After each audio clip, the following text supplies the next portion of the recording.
지금 이 부분이 합동 측에서 이게 그 문제시되고 있어요. 유아 세례 받은 아이들도 성찬에 참여해야 되는 것 아니냐, 뭐 이런 유형의 논의가 진행되고 있는데 그렇진 않아요. 신앙 고백을 얘네들 입으로 고백할 때까지는 성찬 예식에 참여시키질 않아요. 왜냐하면 얘네들이 하나님의 입에서 나오는 말씀을 하나 살겠노라고 고백을 안 했기 때문에 성찬에 참여하는 것은 그때까지 미뤄지는 거죠. 성찬은 절대로 예수님의 십자가 사건 묵상하는 거 아닙니다. 하나님의 말씀을 나의 삶의 양식으로 삼겠다라는 고백입니다. 네.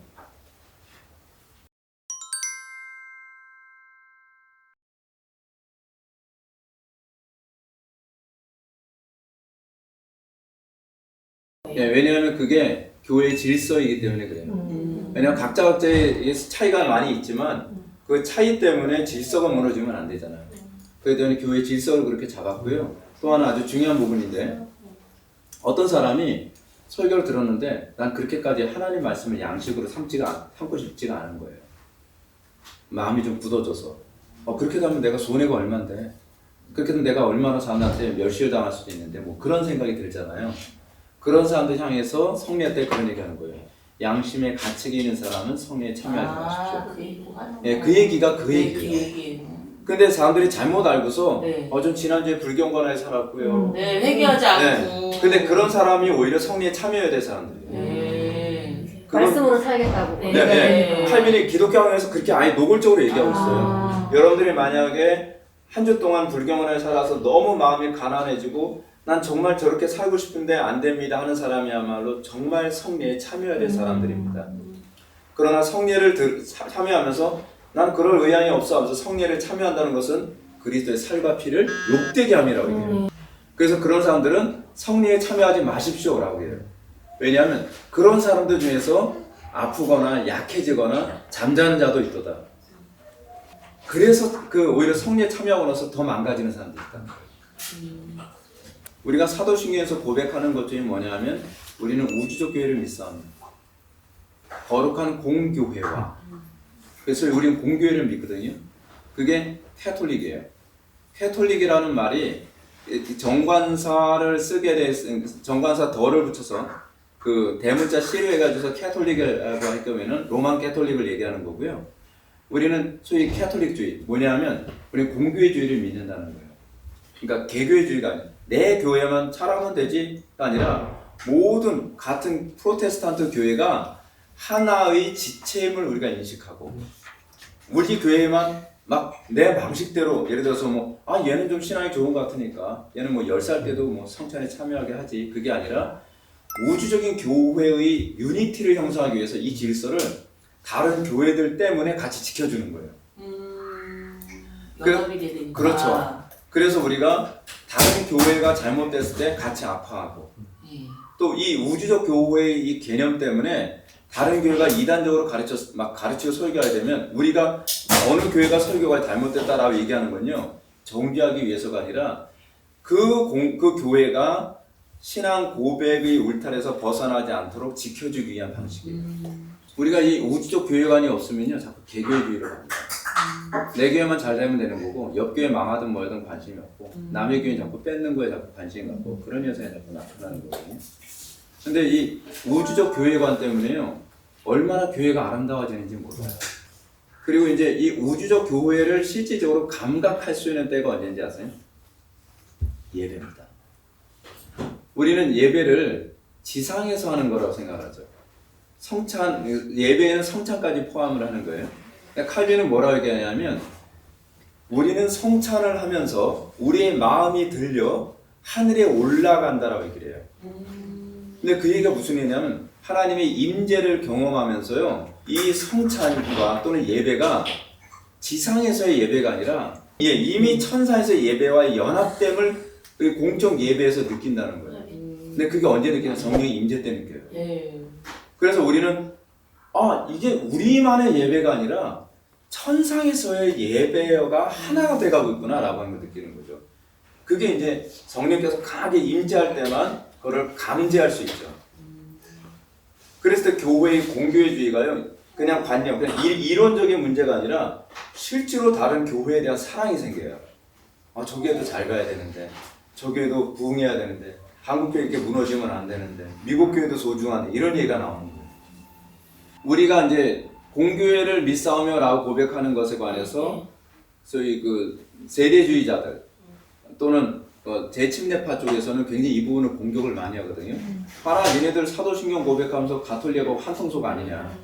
근데 그 얘기가 아니라 우리가 가톨릭을 고백한다는 얘기가 아니라 로만 가톨릭을 고백한다는 것이 아니라 원래 가톨릭이라는 말 자체가 이게 공교회라고 하는 의미거든요. 공교회라는 의미인데 로만 가톨릭에서는 우리만 공교회다. 네, 독선이죠. 네. 그리고 자기 교회, 그러니까 로마 가톨릭 밖에는 구원이 없다라고 하는 것을 선언하기 위해 캐톨릭이라고 하는 이름을 만든 거예요. 그러니까 사실은 굉장히 독선적인 의미죠. 그래서 이 용어 때문에 혼란스러운 거예요. 근데 우리가 고백하는 것은요, 우주적인 교회, 과거와 현재와 그리고 천상에 있는 모든 교회를 다 통괄해서 우리는 그래서 역사적 개혁파주의를 또 추구하죠. 역사적 교리의 정통성을 굉장히 중요시 여기고요.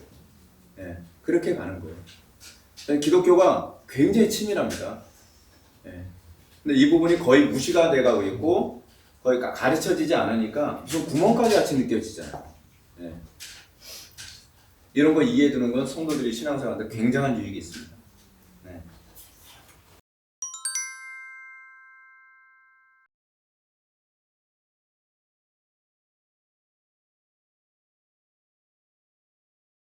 성찬이 가지고 있는 의미가 있습니다. 그러니까 그것이 1차적으로는 우리가 구약적 개념으로 봤을 때 출애굽 한 사람들이 만나를 먹은 것과 관련된 개념이에요. 출애굽 되지 않은 사람이 만나를 양식으로 삼을 수 없죠. 성찬의 정신이 무엇이냐면 신명기 8장 2절과 3절 내 하나님 여호와께서 이 40년 동안에 내게 광야 길을 걷게 하신 것을 기억하라. 이는 너를 낮추시며 너를 시험하사 내 마음이 어떠한지 그 명령을 지키는지 지키지 않는지 알려 하심이라. 너를 낮추시며 너를 줄이게 하시며 또 너도 알지 못하며 내 조상들도 알지 못하는 만나를 내게 먹이신 것은 사람이 떡으로만 사는 것이 아니요 여호와의 입에서 나오는 모든 말씀으로 사는 줄을 내가 알게 하려 하심이니라. 네. 예수님께서 이 성찬에 관해서 얘기를 많이 하시는데요. 성찬에 관한 부분을 아주 선명하게 얘기해 준 것이 요한복음 6장이거든요. 6장에서 오병이의 기적이 일어나고 난 다음에 예수님께서 이 오병이의 기적의 의미를 뭐로 얘기하냐면 성찬으로 설명을 하신 거예요. 그렇다고 했을 때 성찬 자체가 우리에게 구원을 주질 않죠. 세례조차도 우리에게 구원을 주질 않습니다. 세례를 통해서 구원받은 자에게 나타나는 표와 인이 무엇인지, 성찬을 통해서 소위 구원받은 성도가 살아가는 표와 인이 무엇인지를 보여주는 것이 세례와 성찬이거든요. 이것을 통해서 그 메시지가 나오는 거죠. 누구만 하나님의 말씀대로 살 수 있다? 네, 거듭난 사람, 출애굽을 한 사람만. 그래서 세례받지 않은 사람들은 성찬에 참여하지 못하도록 하는 거예요. 왜냐하면 그거 자체가 하나의 표와 인, 그러니까 복음을 설명해주고 있는 거거든요. 성찬은 복음을 설명해주고 있는 거예요. 근데 요거를 잘못 가르치시는 분들이 있어요. 어떤 경우냐면 우리 교회 교인이 아니면 세례 받아서 성찬에 참여하지 못하게 하는 거. 이거 옳지 않습니다. 네. 세례 받았으면 다 참여할 수 있도록 해야 돼요. 또 어떤 분은 그래요. 제가 봤을 때 거듭나지 않은 사람은 성찬에 참여하면 안 됩니다. 이것도 잘못된 겁니다. 네. 왜 그러냐면 누가 거듭나는지 알 수가 없어요. 100% 알 수 있다면 모르는데 100% 알 수 있는 문제가 아니란 말이에요. 그리고 세례도요. 거듭난 사람이 받는 거 아닙니다. 그러니까 침례교에서는 거듭났다고 판단되는 사람이 세례를 받는다고 얘기하는데 거듭났다는 걸 뭐로 알 수 있죠? 어떤 사람은 명확하게 나타나는 사람이 있어요. 근데 어떤 사람은 명확하게 나타나지 않는 사람이 있어요. 어떤 사람은 자기가 거듭났다라고 고백을 하지만 실질적으로 우리같이 신학적으로 이렇게 진단해서 봤을 때 저 사람이 거듭나지 않은 사람이라고 하는 것이 분명한 사람들도 굉장히 많이 있어요. 그것이 아니라 사도행전 8장에서 보게 되면 사도행전 8장에 마법사 시몬 나오는 부분이 있죠. 네. 거기서 세례 누가 받았죠? 거듭난 사람이 받았나요? 아니면 고백하는, 신앙을 고백하는 사람이 세례를 받았나요? 고백하는 사람이 받았어요. 그래서 시몬도 거기서 세례를 받았어요. 네. 중생한 사람이 세례를 받는 게 아니에요. 베드로가 복음을 전했더니 3,000명이 그때 세례를 받더라. 네. 3,000명이 다 거듭났기 때문이 아니에요. 3,000명이 그 신앙 고백을 받아들였기 때문에 세례를 받는 거예요. 세례를 받는 것은 신앙 고백에 대한 동의와 관련해서 세례를 주는 것이고요. 그리고 그 세례를 기초로 해서 그러면 여러분들은 무엇을 양식으로 삼는 삶을 살 것입니까? 이거를 날마다 예배 때마다 인식시키는 거예요. 원래 종교교육자들은 매번 예배 때마다 해야 된다고 했어요. 성찬예식. 네. 성찬예식을 지금 뭐 대부분 교회가 1년에 한 2번 정도밖에 안 하잖아요. 네. 보이죠. 네. 근데 사실은 칼빈은 많이 할수록 좋다고 그렇게 봤어요. 그 부분에 동의하고요. 저희 교회는 코로나 사태 이전에는 한 달에 한 번씩은 꼭 했어요. 절기와 관계없이. 저희 교회는 또 절기를 안 지키기 때문에 네. 그렇습니다.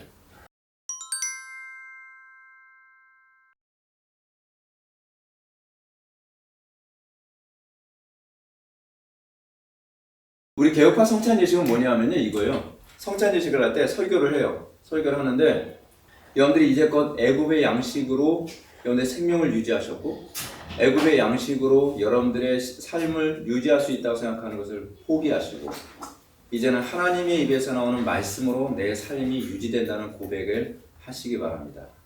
이러면서 이제 성찬에 참여하는 거거든요. 그럼 벌써 이제 회개가 나오죠. 하나님, 제가 애굽의 양식, 뭐 애굽의 양식이라면 이런 게 있죠. 세상적인 수단과 방법과 지식 또는 돈, 명예, 이것이 내 생명을 유지할 수 있다고 제가 고백하는 삶을 살았습니다. 회개합니다.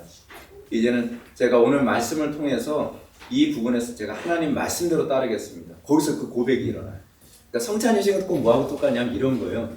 설교를 딱 듣고 나서 여러분 적용하는 부분이 없잖아요. 네. 근데 결신시키는 것도 없고요. 네. 성찬예식이 그 역할을 해요. 성찬예식을 통해서 하나님 말씀, 내가 오늘 정말 요번에 내가 이 문제를 그 어떤 권력자를 통해서 해결하려고 하거나 예배 전에 그런 마음으로 왔을 게 아니에요. 내가 돈으로 해결하려고 하거나 그렇지 않으면 내가 힘으로 이 문제를 해결하려고 하거나 막 이제 그런 거는 머릿속에 막 복잡해 있던 사람이 설교 딱 들으면서 설교 안에서 그게 아니구나. 내가 하나님의 말씀대로 순종하며 살아야 되는 것이구나. 그 부분을 조명을 딱 받잖아요. 그러면 조명을 받고서 예배 딱 맞춰버리면 이게 별로 힘이 없어요. 근데 성찬하면서 그걸 다시 묵상을 하는 거예요. 묵상을 하면서 주님, 제가 제 힘으로, 제 방법으로 제 삶의 현재 문제를 해결하려고 했습니다. 용서해 주십시오. 오늘 제가 말씀 들으면서 이 문제를 내가 하나님의 법으로 어떻게 해결할지 알게 됐습니다. 자, 이거 할 수 있는 힘 주세요. 그래서 그 기도하면서 빵에 참여하고 잔에 참여하는데요. 그러면서 막 눈물이 쏟아지고 막 성령 임재가 막 있고 회개가 임하고 막 그래요. 굉장히 은혜롭습니다. 칼빈의 기독교 강의 성례론은 있는데 이거 내가 배운 거하고 다르잖아. 네. 이제껏 제가 배웠던 건 기념서를 배웠던 거예요. 근데 칼빈의 기독교 강요를 봤더니 칼빈은 기독교 강의에서 성례론을 그렇게 가르치지는 않았던 거예요. 제가 말씀드리는 이 방식으로 얘기하거든요. 근데 그리고 나서 제가 성례론과 관련된 논문이라든지 그런 글을 읽었는데요. 거기서 그 얘기가 나오더라고요. 오늘날 개혁파 교회들조차도 영적 임재서를 잘 이해는 못하고 가르치고 있다. 성례를 진리하고 있다고 해요. 근데 이게 개혁파 성례론을 이해하는 사람들이 많지가 않아요. 의외로 많지 않더라고요. 잘 몰라요.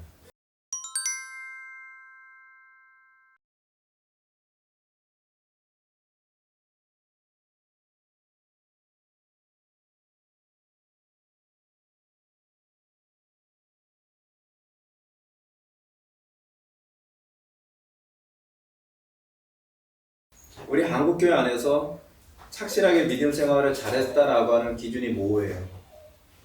일단은 그래요. 그러니까 교회 봉사 열심히 하는 것이 믿음 생활 잘한 거라고 생각을 하는. 근데 사실 그렇지가 않거든요. 그리고 저는 결혼에 관한 문제도 항상 그렇게 얘기해요. 하나님의 주권을 인정하고 결혼하는 방법 중 하나는 뭐냐면 우리가 기도를 통해서 확신을 얻은 배우자고 결혼하는 게 중요하다고 생각을 해요. 우리는 내가 좋아하는 사람을 선택하지 하나님께서 기뻐하시는 사람을 선택하지 않는 경우가 많이 있거든요. 그리고 그 부분에 관해서 좀 점검을 해봐야 될 필요성이 있다고 생각을 합니다. 그 또 하나 뭐냐면 자녀에 관한 문제도 우리는 그 문제에 관해서 자기 자신에 대해서 질문을 던질 필요성이 있어요. 왜 우리 아이가 나는 안 믿겠다고 얘기했을까? 왜 안 믿어진다고 얘기했을까? 믿음은요 선물인 건 사실이에요. 우리 마음대로 안 돼요. 근데 바른 올바른 신앙의 본을 보이면요 아이들이 교회를 떠날 정도까지는 거의 안 돼요. 그러니까 저는요 우리 두 아들한테 믿음을 줄 수 있는 능력은 없어요. 믿음은 선물이니까요. 하나님의 주권이거든요. 근데 적어도 아이들이 믿음에 대해서 혐오하게 만들지는 않아야 된다는 거죠. 저는 계속 언약을 믿어요. 제가 하나님의 말씀대로 아이들을 양육하면 하나님께서 우리 아이들에게 믿음을 줄 거라도 믿어요. 왜냐하면 그것이 하나님의 약속이니까요. 그래서 그 약속을 믿고 언약의 공동체 안에서 얘네들에서 계속 기도해요. 하나님 얘네들 빨리 회심하게 해주십시오. 우리 애들이 그래요. 그냥 노골적으로 얘기해요. 아빠 저희는 아직 믿음이 없는 것 같아요. 그런데 믿음 달라고 요즘 계속 기도하고 있어요. 그거는 부모가 해줘야 될 부분이에요. 계속 믿음의 당위성. 저는 아이들이 믿음이 없는데 있는 것처럼 그래도 너희 믿음이 있는 거야. 좀 그러진 않아요. 믿음이 있는 것과 없는 것의 차이를 분명하게 계속 얘기해 주거든요.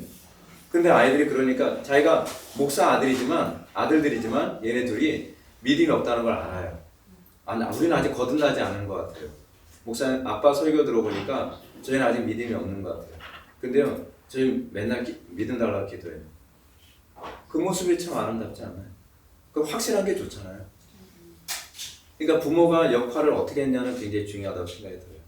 예수 믿는 것이 아름답고 귀하다는 걸 느꼈다고 한다면 믿음이 없어도 교회는 잘 안 떠날 거라는 생각이 들어요. 네. 저는 제가 어렸을 때 굉장히 상처 많이 받으면서 교회 생활 했다고 제가 말씀드렸잖아요. 네. 근데 저 교회는 안 떠났어요. 근데 저 그때요 저 거듭나지 않았거든요. 근데 우리 부모님 모습 보면서요 저는 교회를 떠나겠다는 생각을 아예 안 하게 되더라고요. 부모님이 워낙 경건하게 신앙생활을 하시죠.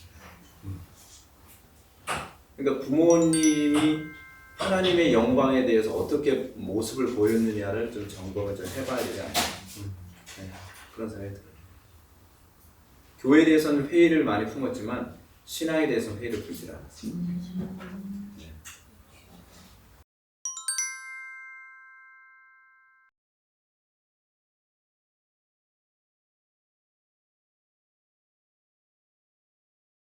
에덴 동산에 나온 이런 그런 부분들이요 다 성막에 동일하게 다 나와 있어요. 그래서 이런 성막에 보게 되면은 물두멍 있잖아요. 네. 물두멍이 사실 뭘 상징한 거냐면 그 비송가? 네, 그거 얘기. 그리고 하늘에 해와 달과 별 있잖아요. 네. 하나님께서 창조하시잖아요. 네. 그런 부분도 성막 안에 다 무늬로 다 표시되어 있어요. 네. 그 성막에 또 뭐가 있죠? 지성소 들어가는 네. 입구에 그룹 있잖아요. 네. 그룹도 사실은 에덴 동산을 지키고 있는 부분이에요. 그 제가 지금 제가 이제 성막론, 그러니까 성전 신학을 제가 이제 강의하게 되면은 어떻게 다 똑같이 되는지 알 수 있어요. 근데 궁극적으로 봤을 때 흥미로운 게 뭐냐면요. 그레고리 케이빌이라고 하는 교수가 웨스트민스터의 신약학 교수인데요. 이분이 이쪽에 대해서는 굉장히 전문가예요. 이분이 뭐라 얘기하냐면 이렇게 봤을 때 궁극적으로 이 우주의 지성소가 어디라고 얘기하냐면요. 에덴 동산입니다. 에덴 동산 지성소예요. 근데 그 지성소에 아담과 하와를 놓으셨잖아요. 그러니까 제사장으로 놓으신 거예요. 예. 그러니까 우리가 제사장으로 부름받은 존재라는 차원에서 생각했을 때 우주의 중심이 교회라는 얘기예요. 우리는 교회 가치를 되게 잘 모르거든요.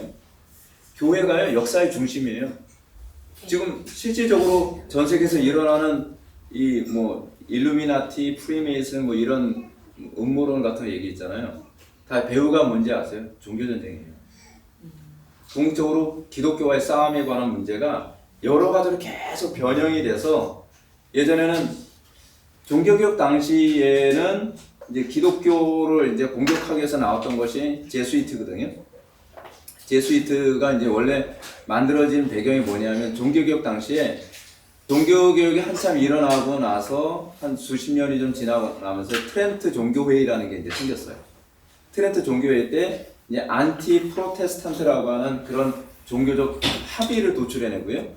그러면서 제수이트를 창설을 했거든요. 근데 예수회죠, 예수회. 예수회라고 하는 그런 가톨릭의 모임을 만들었는데 그 모임의 창설 목적이 뭐냐면 교황께 대한 충성과 프로테스탄트 교회에 대한 박멸이에요. 그렇게 만들어진 것이 제수이트예요.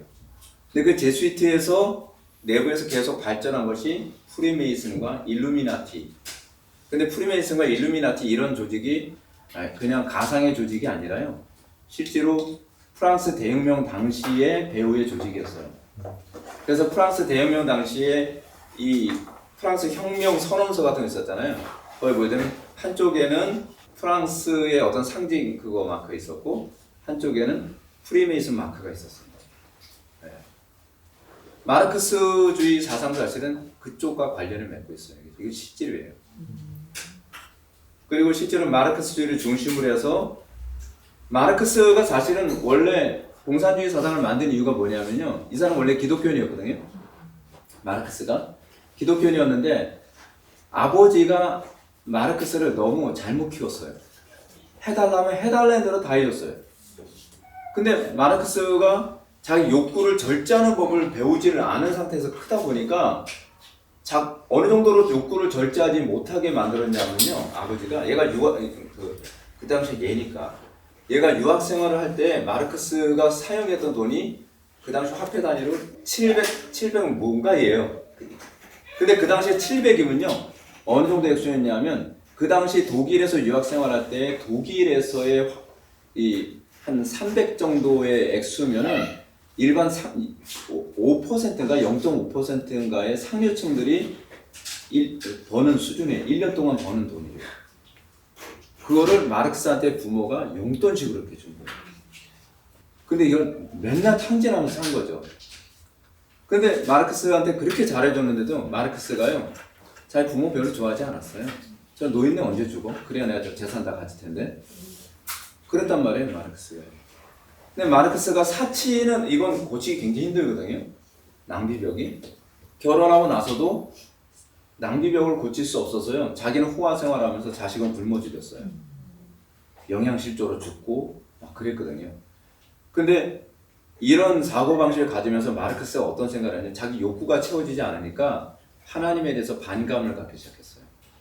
왜 내 욕구를 안 채워지냐? 그 욕구가 뭐였냐면 마르크스는 시인으로 성공하고 싶었거든요. 이 사람이 원래 시인 출신이에요. 근데 시인으로 성공을 하고 싶었는데 성공을 못한 거예요. 그러니까 내 마음대로 안 되니까 하나님을 원수 취급하기 시작을 하는 거예요. 욕구 들어주면 그렇게 됩니다. 근데 마르크스만 그러냐? 그렇지 않아요. 장자크 루소도 같은 케이스예요. 욕구를 충족시키면 루소나 마르크스처럼 됩니다. 역사에서 거의 다 그랬어요. 해달라는 대로 다 해준 사람들이 자식도 망치고 아내도 망치고 루소는요 얼마나 사악했는지 몰라요. 근데 프랑스 혁명의 사상적 기반을 준 사람이 장자크 루소잖아요. 그러면서 그럼 어떻게 해야 하나님께서 창조하신 피조물들 다 파괴시킬 수 있을까 해서 만든 것이 마르크스주의예요. 근데 이제 마르크스는 이 사상을 어떻게 접근했냐면 소위 경제 원리를 통해서 하나님께서 창조하신 세계를 다 파괴하실 거라고 생각을 했는데 경제 원리로 파괴하는데 실패했죠. 실패하고 나니까 그 다음에 이 이탈리아의 이제 철학자가 한 명이 더 등장하죠. 그 그람시, 안토니오 그람시가 이제 등장을 하는데 안토니오 그람시는 마르크스가 잘못 접근했다. 경제로 접근하는 것이 아니라 문화로 접근해서 세상 전체를 혁명으로 뒤엎을 수 있는 사회적 풍토를 만들자. 그래서 마르크스는 소위 갖지 못한 소위 노동자 중심으로 혁명을 기초를 거기서 둬야 된다고 생각을 했는데 이 노동자 중심으로 하다 보니까 혁명이 효율적이지 않더라.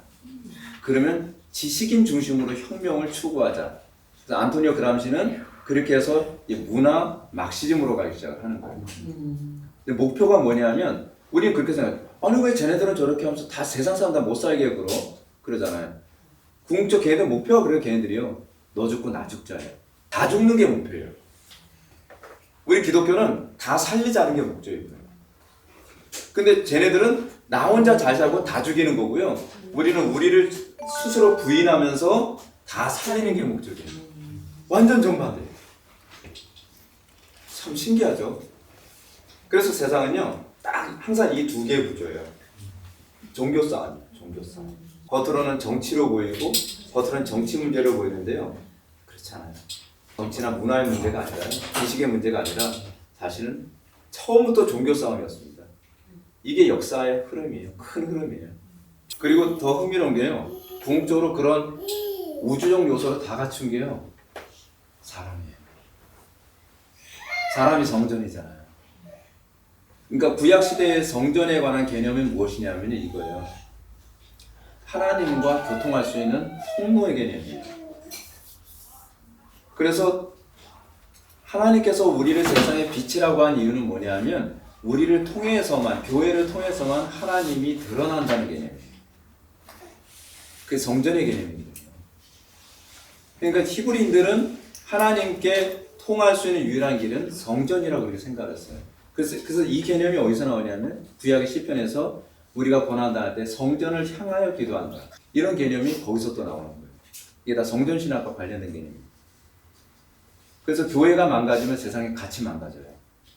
왜냐하면 교회가 하나님의 축복의 통로인데, 그래서 우리는 하나님께서 아브라함을 부르셨을 때 뭐라고 부르셨죠? 너는 복이 될지라. 하나님께서 우리를 선택하신 목적은요, 복받기 위한 것뿐만 아니라 복이 되게 하기 위해서. 네. 우리는 번역을 요거 굉장히 잘했거든요. 복의 근원이 될지라. 이건 의역입니다. 원래 히브리어 원문은 복이 될지라거든요. 근데 우리는 복의 근원이 되도록 부름받은 거예요.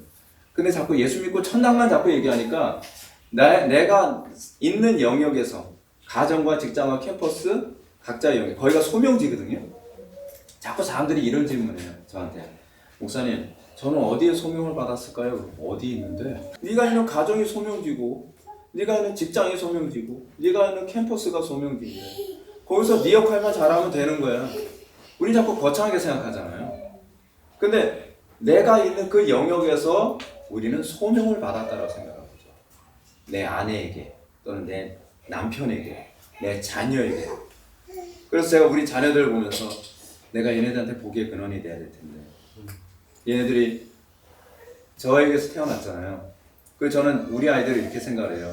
하나님께서 나에게 복의 근원으로 살라고 주어주신 소명이라고 생각을 하는 거예요. 그래서 얘네들이 나중에 컸을 때 나는 우리 엄마 우리 아빠 만난 게 나한테는 복이야. 이 소리가 나오지 않으면 제가 신앙생활 잘못한 거죠. 그래서 저는 아이들한테 복이 되고 싶고 제 자녀들, 그 교회 성도들에게도 복이 되고 싶고 그게 우리가 부름받는 거예요.